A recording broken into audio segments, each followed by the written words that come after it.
Hello and welcome to another video. Today I'm going to be showing you how to install Google Chrome and extensions.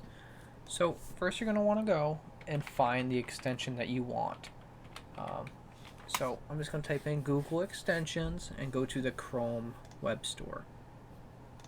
Once you're on the Chrome web store, one that I would always recommend is an ad blocker.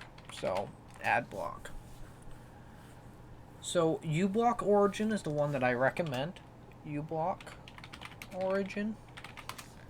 And as soon as you find the extension that you want, you just go up and click on add to Chrome. And then double check and click on add extension.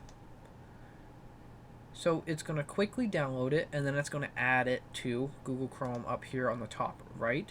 The puzzle piece is extensions, and then to pin it up at the top so you can see it, just click on the little pin icon.